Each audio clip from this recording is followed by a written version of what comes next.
เอกให้ลูกคนเดียวนางเอกก็อยู่คนเดียวพ่อพระยาก็อยู่คนเดียวแม่พระยาก็อยู่คนเดียวกุมารก็อยู่คนเดียวเอาคนเดียวเล่นทั้งคืนผู้เดียวเองเมื่อคืนเลยเด้หมอลำพื้น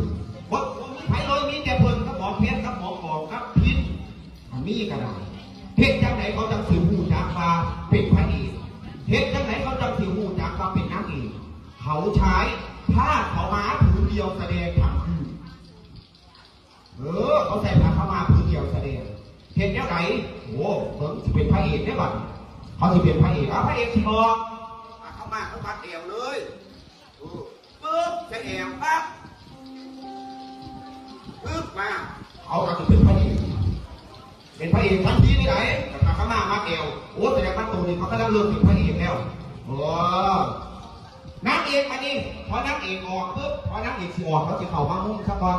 พอนางเอกออกมันเปลี่ยนหน้าออกมาเขาจะทำอย่างไรเขาจะเบี่ยงเลยเขาจะเบี่ยงทันทีเบี่ยงปั๊บพลาดขึ้นเขาจะถูกออกไปน้ำเป็นอะไรครับประเด็นเป็นนางเอกแล้วบัดนี้เขาก็เป็นนางเอกแล้วบัดนี้เขาหากินง่ายสมัยก่อนเขาบอกไปหลายสองผู้เดียว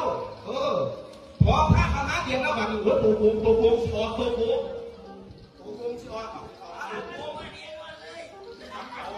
ตัวโกงผ่าที่มันหัวเลยตัวโกง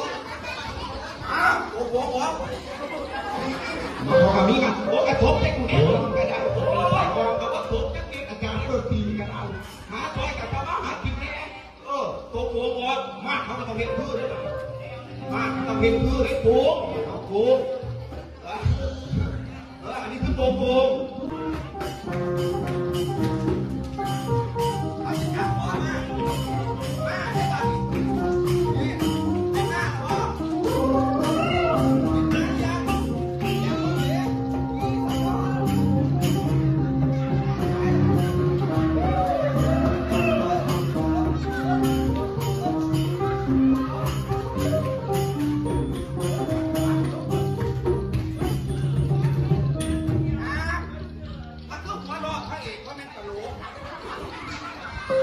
เขาจะขี่ม้าไปขี่ม้าเขาจะทำให้มันเหมือนม้าเขาแต่งตัวมันเหมือนม้าแล้วเขาก็เอียงเอาแบบนี้เป็นม้าทั้งคืนก็เพิ่งเห็นอนุบาลตั้งใจเบิ่งมือนี้นะอันนี้คือ